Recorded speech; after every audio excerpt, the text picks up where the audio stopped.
Peu de jours après mon mariage, j'ai dû m'occuper en secret des préparatifs de mon départ, puis Toulon, où le général en chef était déjà arrivé et fut convenu qu'elle partagerait le temps de mon absence entre sa tante et son grand-père, qui avait alors 86 ans et qui conservait dans son âge si avancé une tête saine, une qualité de caractère aimable et une véritable adoration pour sa petite fille. Je l'ai quitté sans lui faire mes adieux.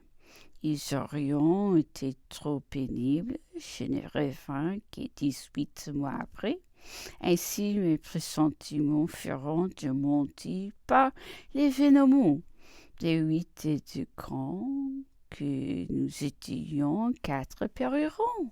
Julien et Soukowski, assassinés par les Arabes, Coissier, tué au siège de Saint-Jean-d'Acre, et qui perd à la bataille de Bucure. Turok et Eugène Beauharnais furent gravement blessés, mais l'un et moi nous échappâmes. Les gloires et les fortunes comptaient cher auprès du général Bonaparte. M'aurais-tu défoncé peu après les 18 premières, je fus chargé d'aller en Saxe, muni de plein pouvoir pour traiter de l'épée. C'est avec Autriche, si l'on vit Louis en prenait au milieu de la guerre menée Madame de la Valette. Depuis 1792, l'Allemagne du Nord n'avait pas vu une Française. On s'était imaginé que toutes étions des femmes perdues, sans éducation et à peine vêtues. L'étonnement fut quand le grand vit une jeune personne d'une extrême modestie, d'une grande timidité, et mise à la connaissance et d'un goût qui pouvait servir de modèle aux femmes les plus sévères. Ses succès augmenteront à mesure qu'on la connut davantage. Nous allons passer le carnaval à Berlin. Toute la cour, et particulièrement la reine, la commémorant des bons traitements et des distinctions. Elle eut l'honneur de détruire tous les préjugés extravagants qu'on avait contre les dames françaises, et de rendre peut-être les Allemands très exigeants pour celles qui viendront après elles.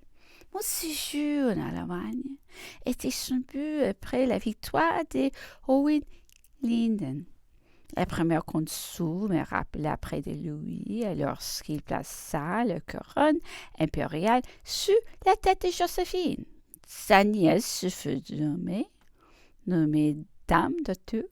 Les fonctions n'étaient pas faciles à remplir.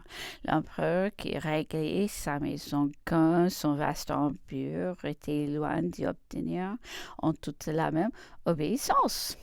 Il avait établi que les marchands qui fournissaient la toilette de l'impératrice ne devaient se présenter à elle qu'une fois par semaine, et que la dame de Tours serait présente y entrer registre des achats et serait responsable du désordre.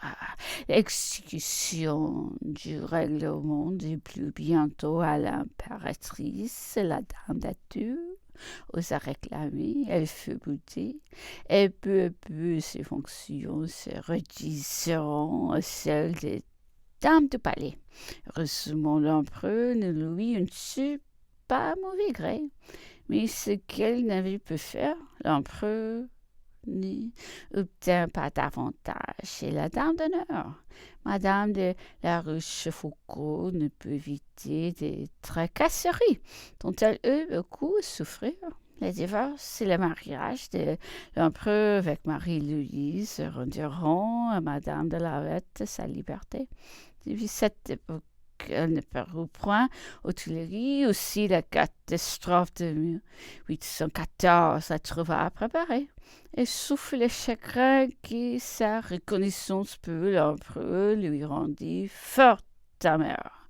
Elle se commanda et ce monde d'une obscurité à laquelle elle s'était vouée depuis 3 ans.